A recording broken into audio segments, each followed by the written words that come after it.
again. Okay, there we go. Okay, my sincere apologies for all that. Let's just get started. So, welcome everybody to the Goethe-Institut Toronto's talk with Colm Tóibín and Susan Bernofsky. We're very excited to have these two distinguished authors here with us today.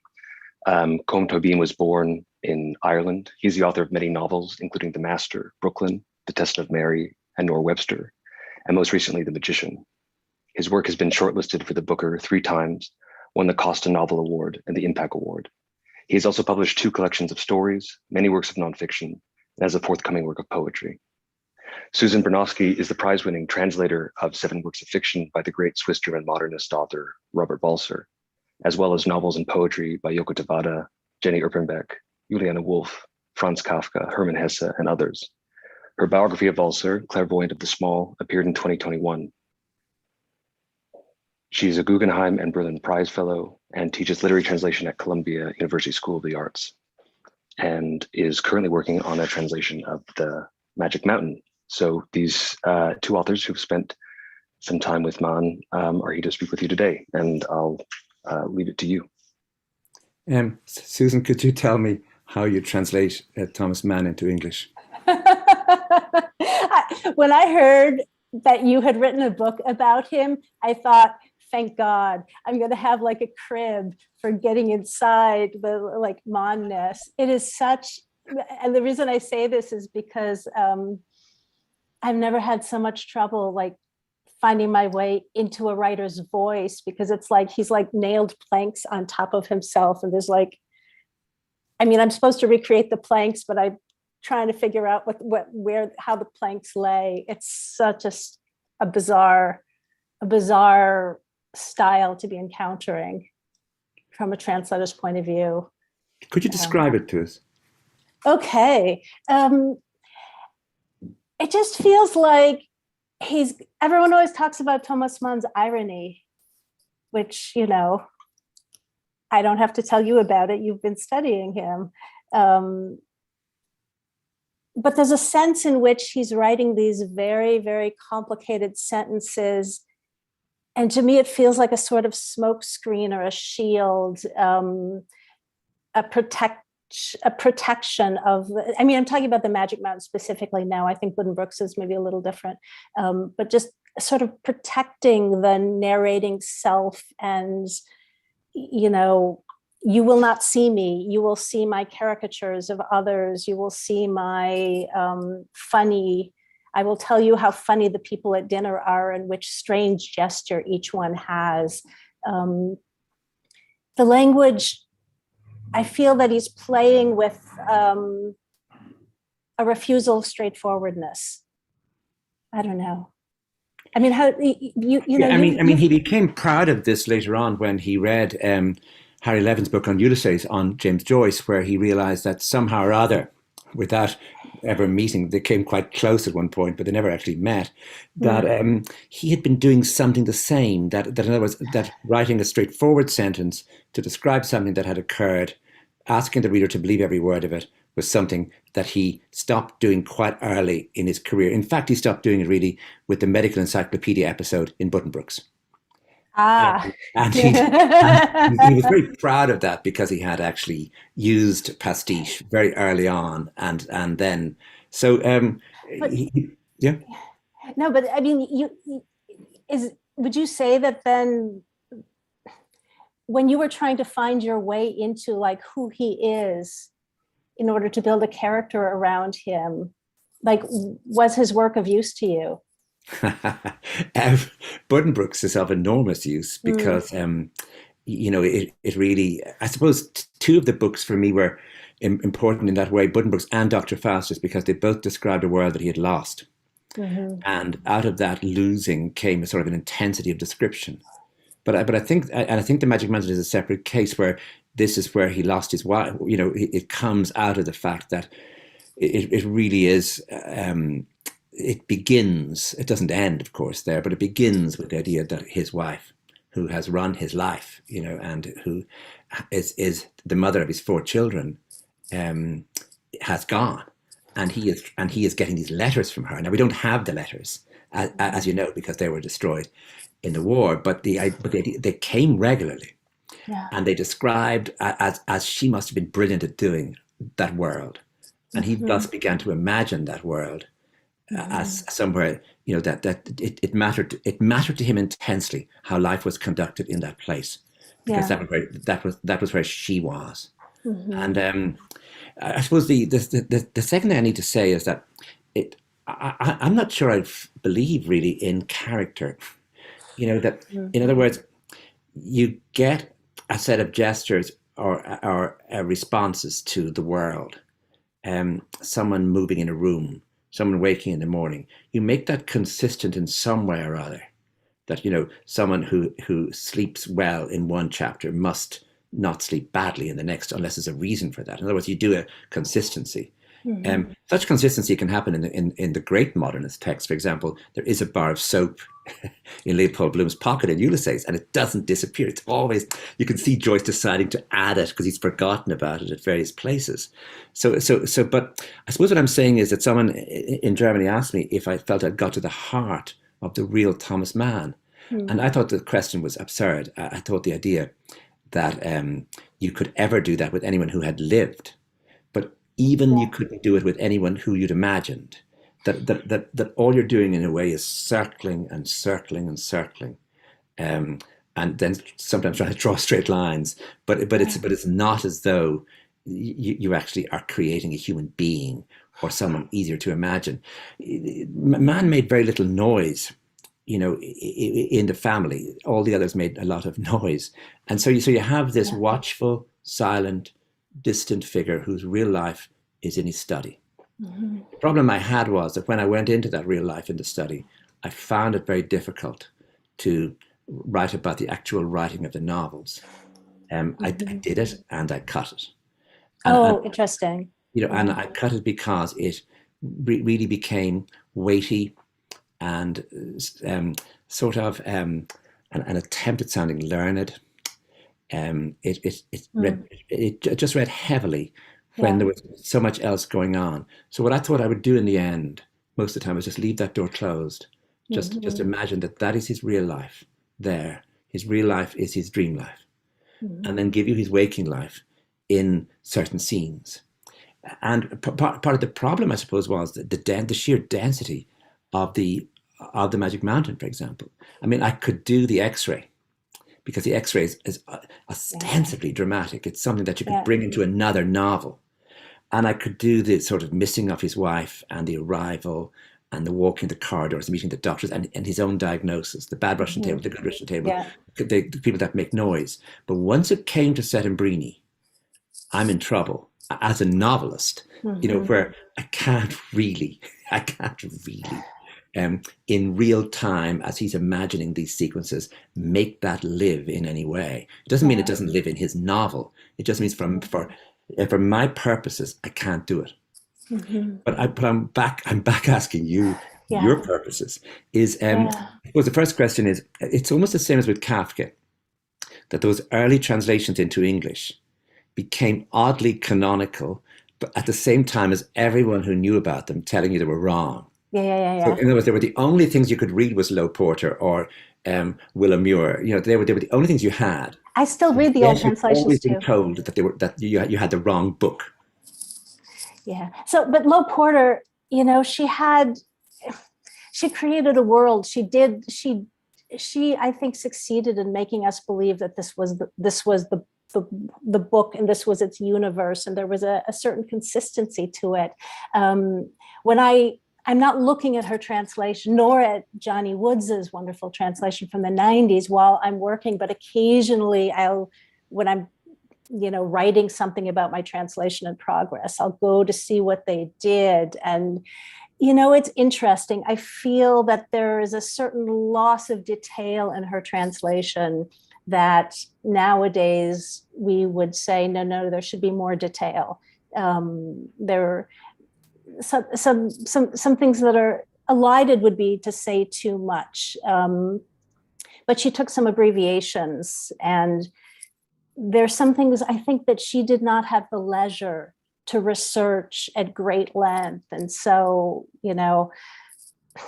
I found myself researching things a lot. Like I was researching, turn of the 20th century proto IUDs, because there's a joke in passing about them, all these gory things. I'm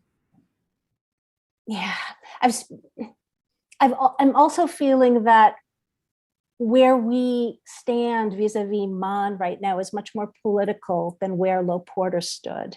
You're reading him politically too very, very often, and I have questions and admiring comments about that. But I'm looking at, we know about the trace of his Brazilian mother on his life and the sort of anxiety of not being blonde enough, blah, blah, that shows up in the work. But like he's describing, say, a dockside scene in Hamburg, and there's like the story of colonial empire is sort of embedded in this description. And you don't really see that in Lo Porter because she's not thinking about that. But, he'll describe like the colonial products heaped up on the wharf. And then in the next sentence, he's talking about how the cranes look like elephants. And I'm like, where did that elephant image come from? And so like from the 21st century, you see this thread of association that I think was invisible back then. So, we're always judging and putting in historical context, and for her, that was just life. Could we go back to the making of the book and to the idea that this was an interrupted book? Yeah. Well, wasn't it supposed to just be it was supposed to be a short book too, right? Yeah. In other words, that he came back down from Davos and suddenly he had a great new subject. Mm-hmm. And I suppose a good number of his books began like that. A good number of long novels begin very modestly. And so he began with this idea that he had this sort of, I suppose, this enclosed world he could describe, and that it mattered to him. Mm-hmm. And then the First World War came. Maybe we could just talk about. Yeah. Do you have any clue? Why did this rational, essentially apolitical figure, if he was rational, if he was apolitical, why did he go so nuts towards the end of 1914? I think you're asking me a question that you can answer too. I'd love your take on it. Yeah, I'm really struck by the way that he ends the novel Magic Mountain at the outset of the war as a way of bracket of like letting him not having to deal with it, not having to write about it. But I think that there was, so when I researched this period a little bit for the Walser biography because, Walser's publisher, Kurt Wolff, for example, went to the front in the war. And there was this moment of patriotism that, soon of German patriotism, which you write about him, thinking about, this, we must save what is beautiful about our world, that, 5 years later doesn't look the same way it looked in 1914. Yeah. Is there a sense in which the Magic Mountain is an effort to put back time for him? That by the time he was really working on it, his mind had changed. Yeah. And he had realized the enormity of what he had actually done. And that, in other words, it's easy enough to understand, I suppose, that those first few months of the war, because that sort of patriotism happened also in London. It happened in England. People absolutely fired up with some sort of notion of victory and bloodshed. And he also included a sort of paranoia that Germany was surrounded or had Russia on one side and France on the other. And that German culture sort of mattered in some way, that in the other countries had a sort of civilization that was much more, I suppose, fragile and unrooted. And but there are some sentences nonetheless in the writings in the war when he's talking about bloodshed, and when he's talking about a sort of Prussian militarism, and when he decides he's going to write a book. Mm-hmm. The interesting part of the book, which is called Reflections of a Non-Political Man, is how thin the book is, how odd the assertions in the book are, how it's clear. It's a handbook for novelists, really, to say, don't think, please don't write op-ed pieces. Don't tell us what you think, because no one cares what you think, because you don't think. You create images.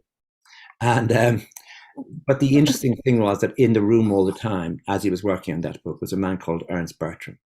Mm-hmm. And Bertram interested us for a number of reasons. One, that he was more obviously homosexual than Mann. But Mann had no interest in him sexually. There wasn't a sexual interest, but also that he became a Nazi, and he was the most senior. He wasn't a senior military figure, but nonetheless, he was around for the burning of the books. He prevented Mann's books being burned, and so that in the room all the time as he's doing this is this much, I suppose, darker, more Nietzschean figure than he is, and then the war is over. He's so close to Bertram that Bertram becomes the godfather for his daughter Elizabeth. Mm-hmm. And of course, Katia never likes Bertram, because Katia has always a sense of things much before he does. And then, of course, the Munich Revolution happens, and the war ends with all the wounded coming back and appearing and being in the streets like ghosts. And everyone realizing that what they did was a huge mistake. And he comes to realize that even much more personally, and that the Magic Mountain is the fact that it ends with the opening of the war means that he can push back time as though 1914 is just beginning. So he can have that period again, and that he can be seen to be, in a way, a crucial figure in the thinking that occurred in Europe before the First World War. I see. Whereas when his book came out, he was absolutely clear that he wasn't such a figure. Yeah. So it's a lovely way for a novelist to actually reposition himself imaginatively as well as he possibly can. I wonder if that is how important that is for the Nobel Prize Commission's decision to cite Buddenbrooks, as his great work, and not Magic Mountain. Yes, I suppose that's the case. It's also, I think he was lucky with Reflections of a Non-Political Man that it came out probably the very wrong week. It's like having a novel in 9/11. It's like having a novel in 9/11, that it was obliterated by events, and that really nobody paid that much attention to it. Yeah. And I don't think it was. I don't think the Swedish Academy would have had much time for it had they read. It's good. I mean, something else I thought about the framing of his book, though, was, a thought that it's hard not to have right now in our time, that he bracketed out the pandemic, which he's writing a book about one illness. And in the period when he's finishing it, the other pandemic, which, struck his own household, Monica was sick with it as a little girl. And he must have thought a lot about influenza in his actual life, but it's not in the book. But I think that his experience of the influenza may have, his descriptions of people being sick in Magic Mountain are so gory, and you see him sort of enjoying the grittiness of the descriptions of what it sounds like the gentleman rider coughing. And I'm thinking, okay, so the pandemic is there along with the tuberculosis descriptions in the novel, kind of, a midlife, a fellow traveler.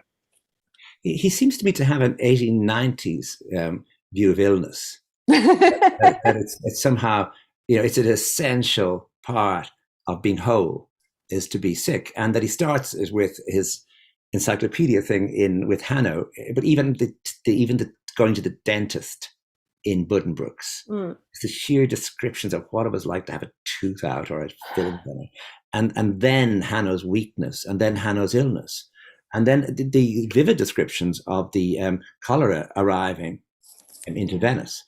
Where it's coming from. There's about 3 paragraphs that are written, or at least I'm reading in translation, that are translated with such an amount of intensity.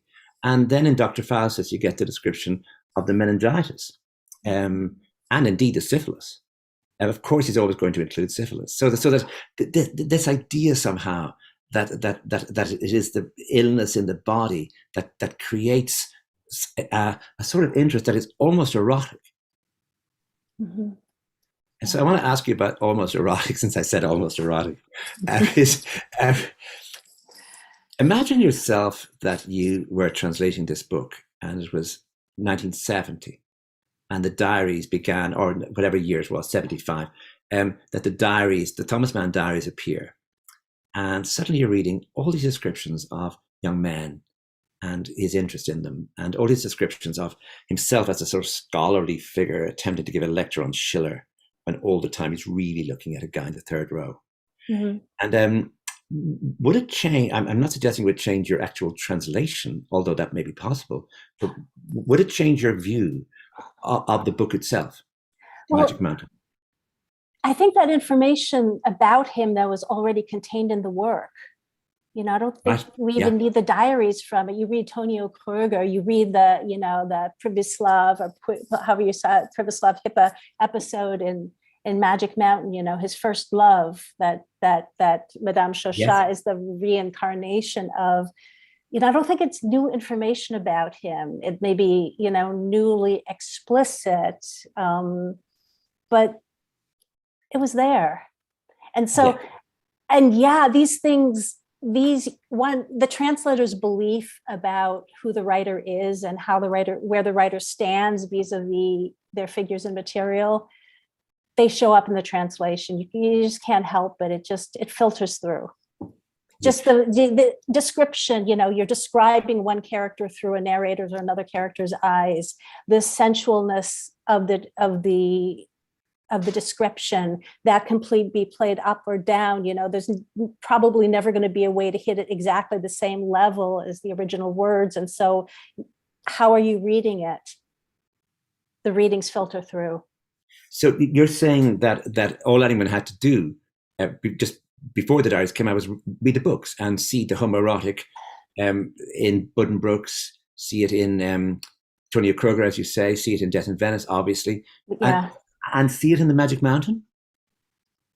Well, in the boyhood crush scene, pretty explicit. Yeah. Otherwise, I think in the Magic Mountain, more low key. You know, if one were to read the narrator's description of all the male characters, but everyone's so caricatured in that book. It's hard to sort of feel erotic about a caricature at the same time. You know, it's he's doing grotesques. He's, you know, everybody's a catalog of gestures in this book somehow. Although I'm a fifth of the way through the translation. I'm still in the early phases, so it may be that by the end I'll have some different thoughts about some of the characters.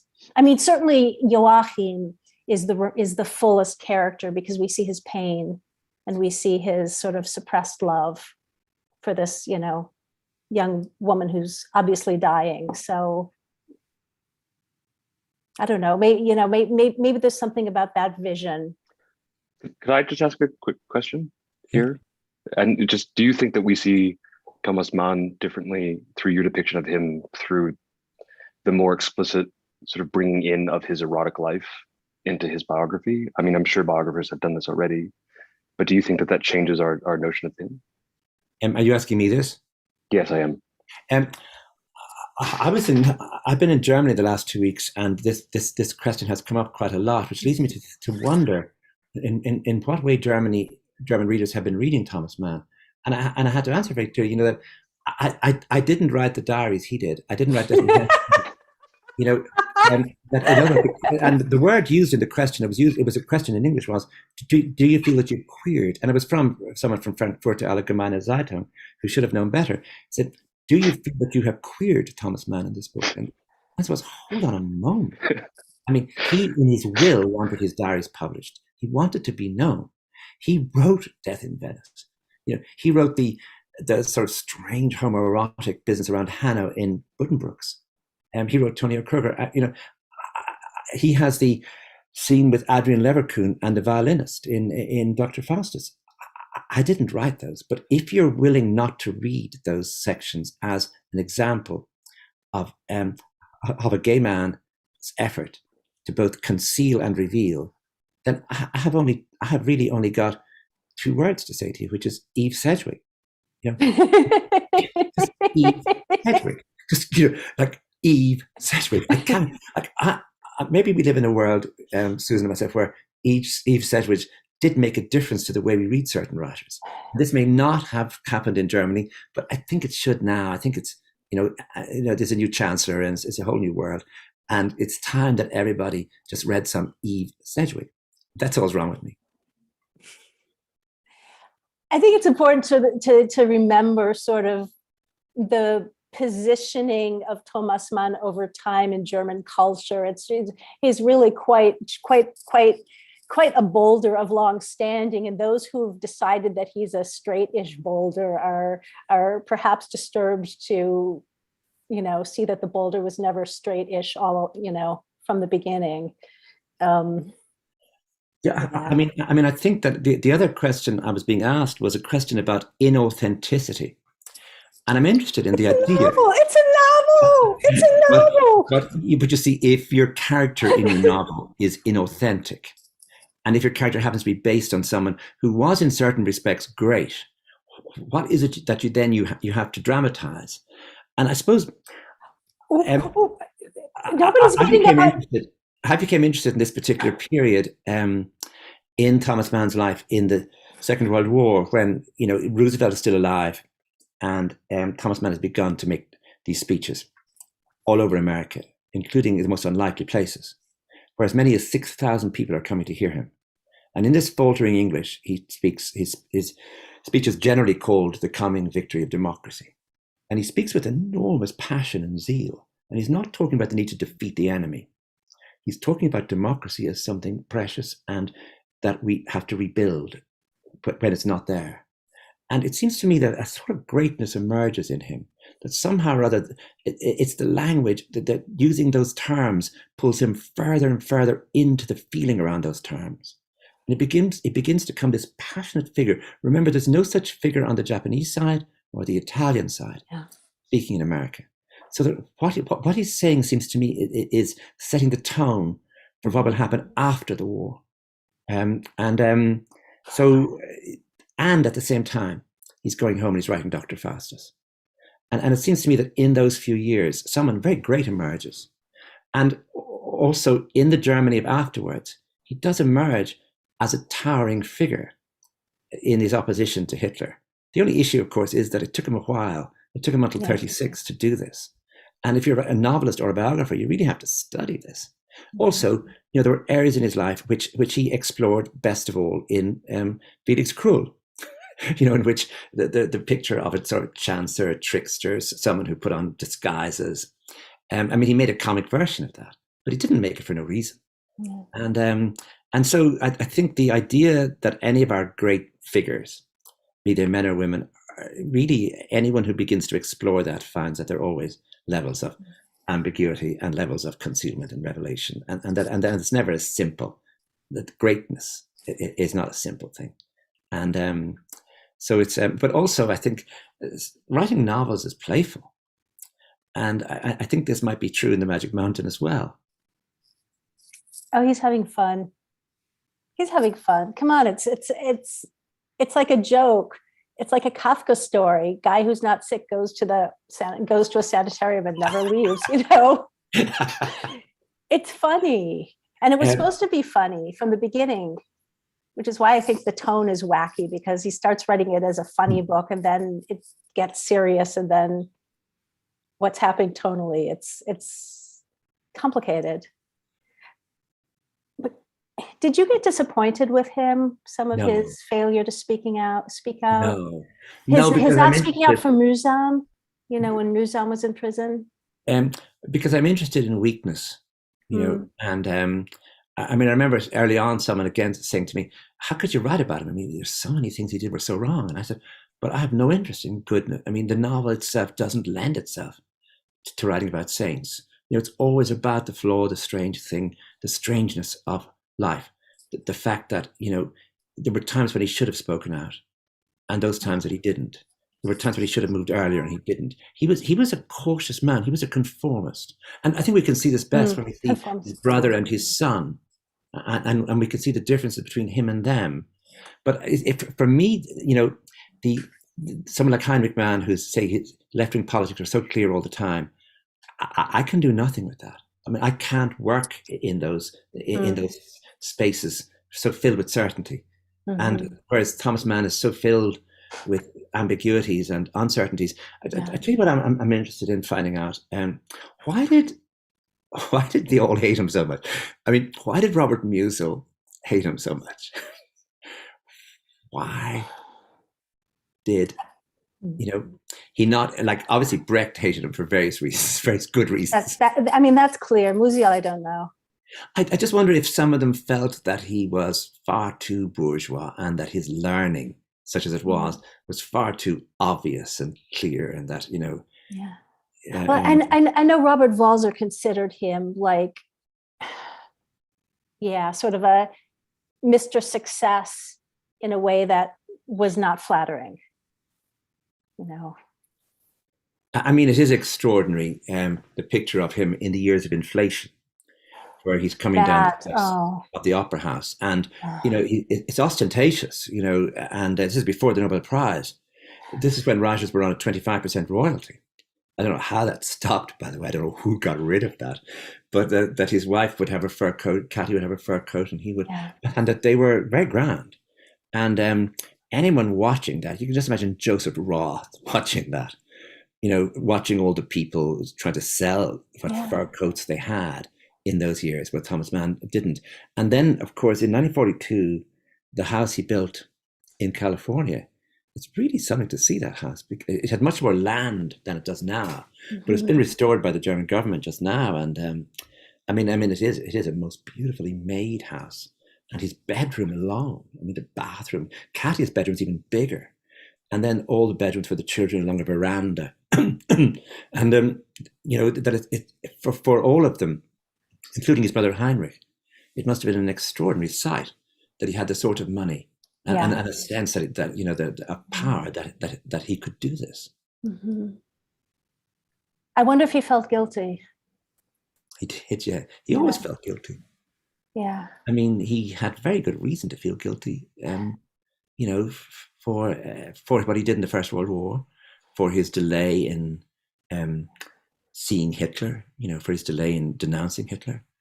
And also, for the sort of way in which he had brought up his children and for the way in which he had lived. Can you imagine the letters that Katya wrote to him from Davos? Be great to well, that might be somebody's project to reimagine those now. Probably. I'm sure they're fantastic.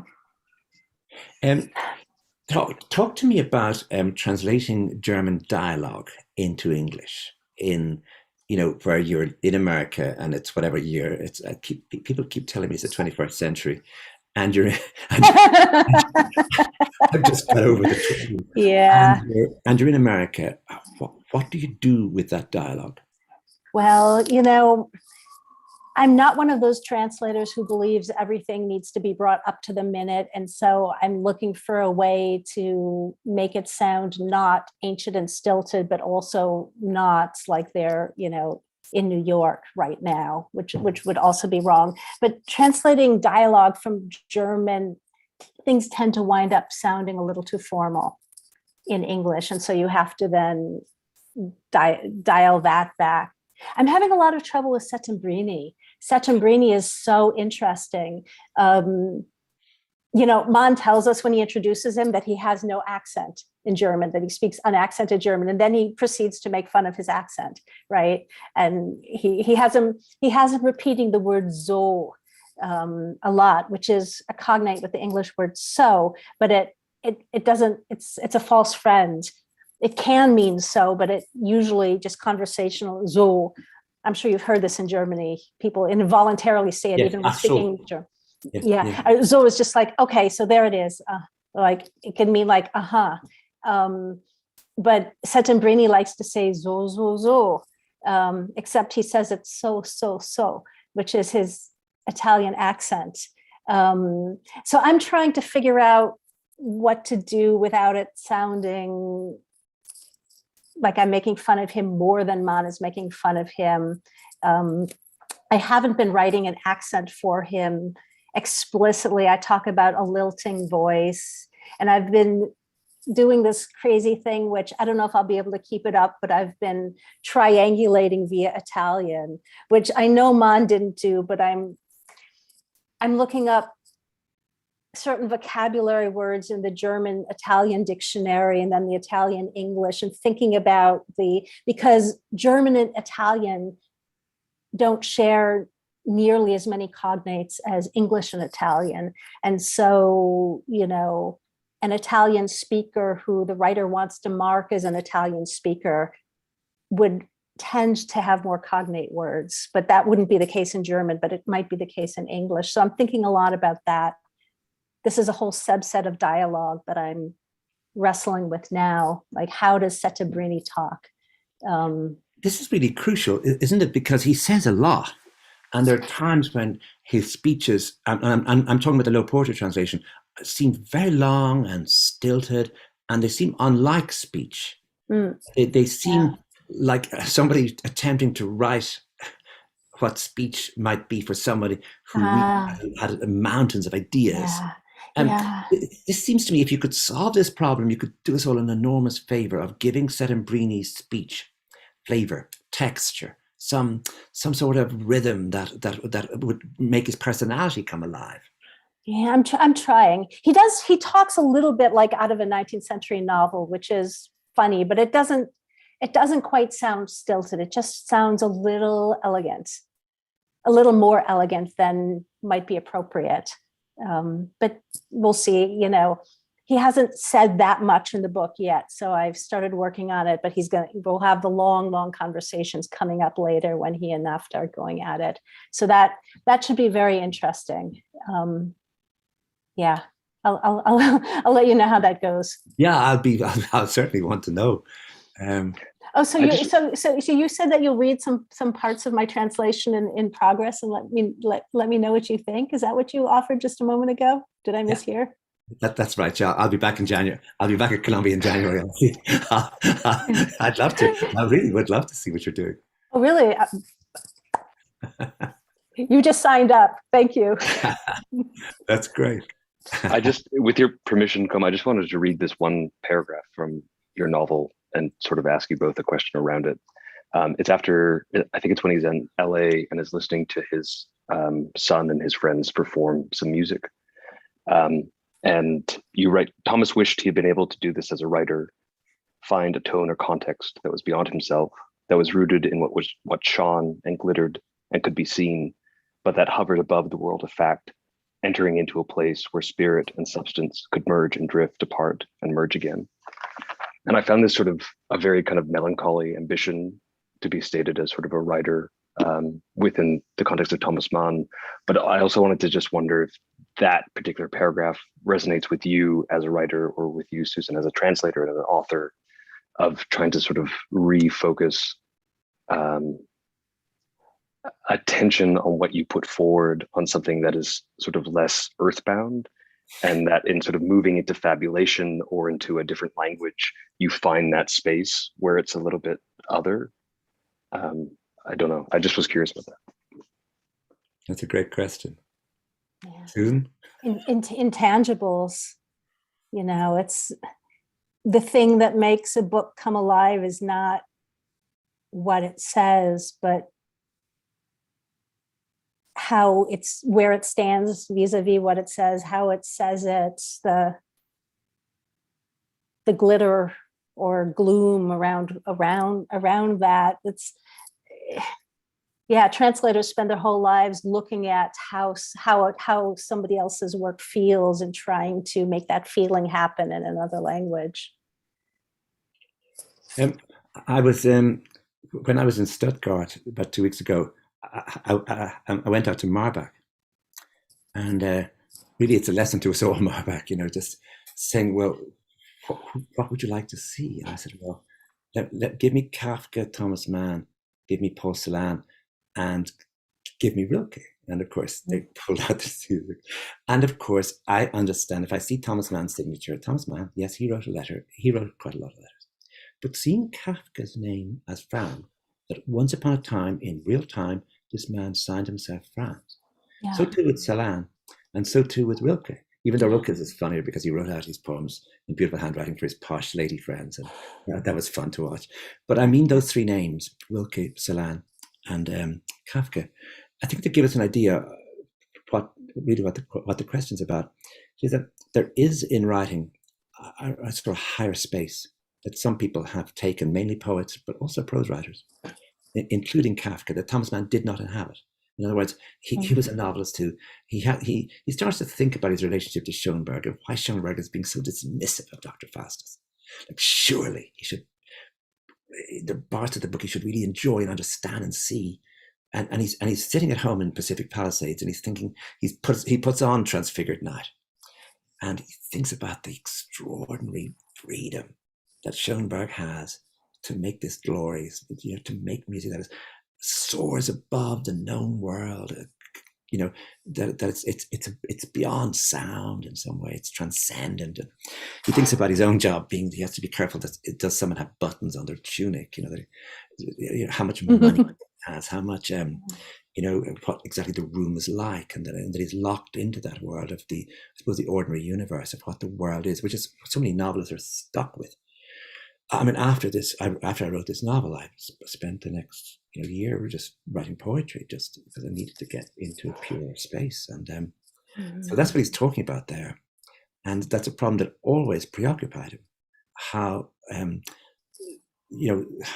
locked he was into a world of facts, into a world that is in fact historical, and how much time he spent evading that. In other words, the Magic Mountain, yes, it's a wonderful idea. You see, he went for 3 weeks and stayed for 7 years. Oh my God, I want to read that book. And it's a great advertisement for a book, and the Hans Castor seems such an innocent fellow. And then man wants to move into a purer space. He wants to move into the space that he moved into in 1914 when he wrote Reflections of a Non-Political Man, but without having to stick to scholarship, quoting Nietzsche, trying to do all those things himself. He can ironize it. He can give it to other characters to play with. The thing that he wasn't being playful about in 1915, 16, 17, he can now actually play with. And so I suppose also in Dr. Faustus, he's trying to think about the distance between his narrator, Zeitblum, who's this humanist, who's rational, who's a great compromiser, and Laverkuhn, who's wild, who's uncompromising, and that those two things are within him. There's a question of which he will release, and he feels guilty that he has released the first one, the humanist, the rational fellow, rather than letting the second go wild. That he's never been really able to do that. So that's really, so he's listening to Beethoven's Opus 132, and of course these things are on his mind because this no matter what you do with this music has soared above all our experiences. It's making him feel guilty. I think all novelists feel guilty about not being good enough. I mean, not being poets. I mean, we all want to be John Ashbery. We all want to be Louis Glick. And look, we're stuck describing, he turned left when he left the house. And then stop, there were 4 rooms. No, there were 5. Or no, there were 4 in the previous chapter. Oh God, there have to be 5. But, like you're stuck with numbers. It's so strange to hear you say things like this. I've loved your writing for so long, and I think your books are so magnificently written. So if you're disappointed, I just don't know what to say. I love how you ended this book with Bach and the Bach and Buxtehude story, because amid all these stories of disappointment, here's like sort of an artistic fulfillment experience, where the young composer connects with the older composer, and there's a fruitful exchange, and the legacy, the knowledge is passed on, and it feels like a hopeful moment. And it's part of Mann's story because he's thinking about it. It just seemed a kind way to end the story. There's it's funny how things begin. When I was at Lübeck the first time, which is more than 10 years ago, on the Sunday morning, I went to the Dome, which is a big cathedral space. And I was slightly late. And so an old woman, didn't want to move from the end of the row, but would move over so that I could get in on the other side of her. And she did this. She was very gracious about it. And then when I was there, they were already singing a hymn. She pointed. When I took the missal up, she pointed at the hymn sheet, the hymn book. She pointed to where they were, presuming I was German, and I didn't feel I looked German. There was nothing about me that was, but whatever way it worked, she did this, and I felt that. And of course, all the music was Buxtehude, in that space. And so I began to think about him. And when I discovered then that his grave was completely destroyed in the bombing, that there's no evidence now where he was buried. And then I found that story, and I think that story is what Carter has just been alluding to, the idea that you need something to lift the book out of the whole business of the 6 children, 2 wars, the exile, move up and out of the story into some other space. And I wanted to go back to the beginning, his mother talking, more listening.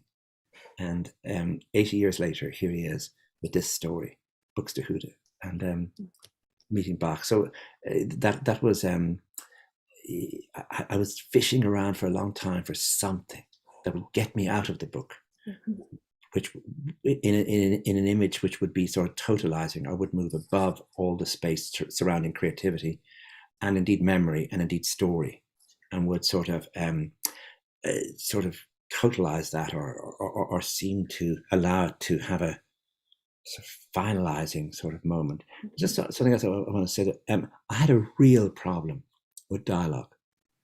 If for one moment I suggested, writing in English, that this was my effort to translate from what people were talking like in German 100 years ago, I would, first of all, utterly fail to do it. Secondly, I would really lose the reader. And what I decided to do was go exactly the opposite direction, to make it into as though it was Hemingway rather than German, with tiny little sentences of dialogue, a lot of interruptions, a lot of people just snapping at each other, or interrupting, or trying to say something funny, snaking down the page without any efforts to have the verb at the end of the sentence. I only do it once, the verb at the end of the sentence. I was really angry. Agnes Mayer gets really angry, and she starts to say, whatever the verb is at the end of the sentence. But that in the novel I could, of course, do this, and which is why I'm asking you about doing dialogue into English. And I take it that you don't do, I guess, or an idiom that I would associate with an American idiom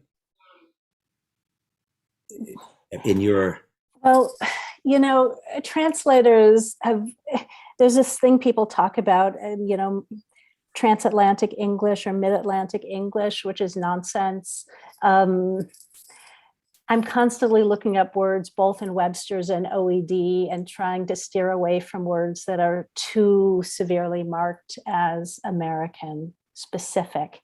It's not that it's going to sound UK-ish to a UK reader, but to try and keep the heavy Americanisms at bay. I've been doing this for a while with Hesse, Kafka. They occasionally there's a word I just can't resist, like discombobulated, which is a very American word, but I can't not use it because it's just the best word ever. Yeah.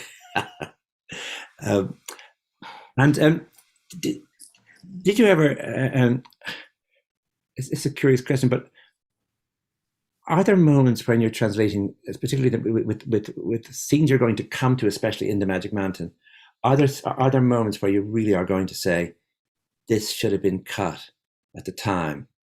Is there, in other words, to what extent can you become exasperated? Yes.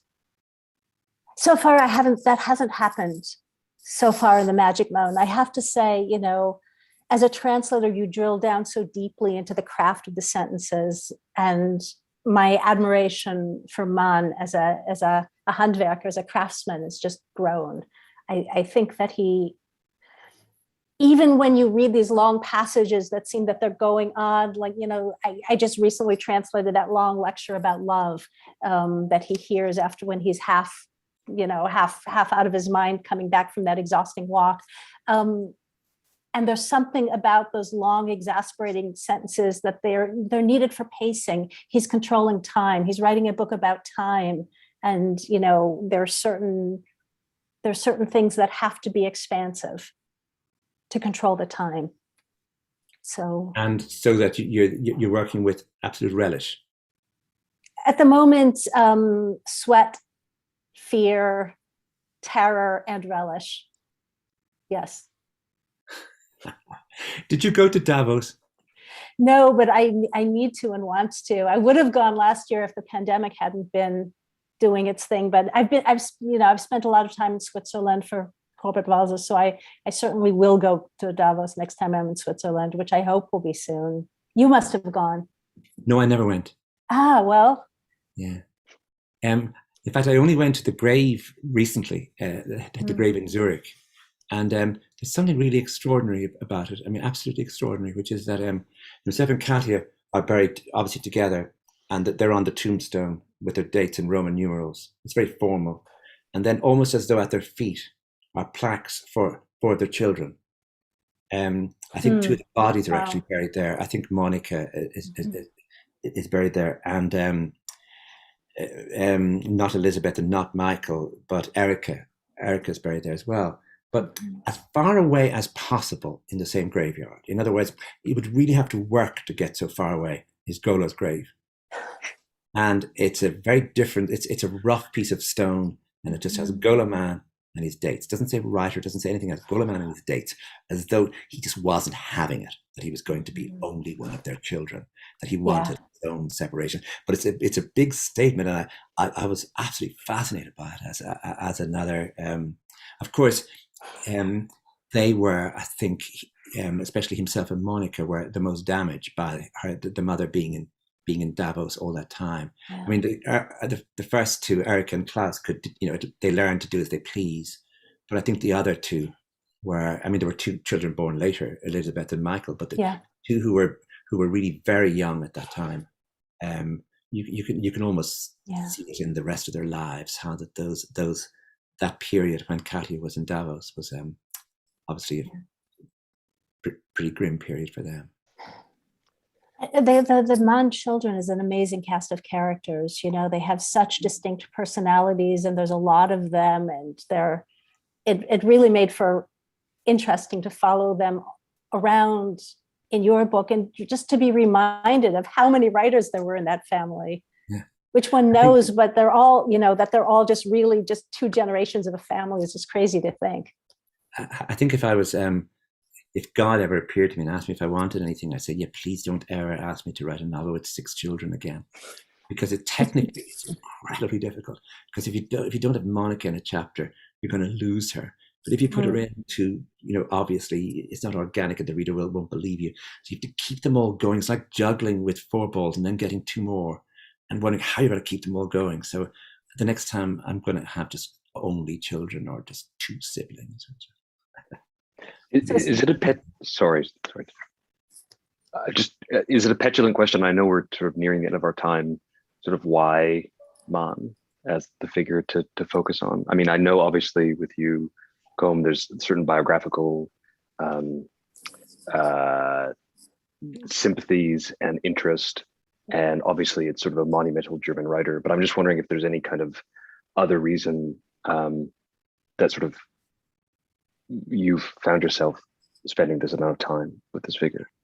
Because I couldn't pin him down, because no matter what he did, I felt that the opposite was also there somewhere for him, that the number of all those ambiguities, but also living in the shadow of loss, of the initial loss, which is the loss of Lübeck.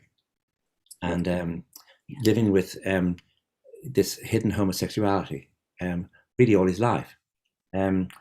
All of those things interested me, how he lived with loss, how he dealt with those disguises, and then how he dealt with politics. He was Henry James did not have the problem of having to deal with the First World War, the Second World War.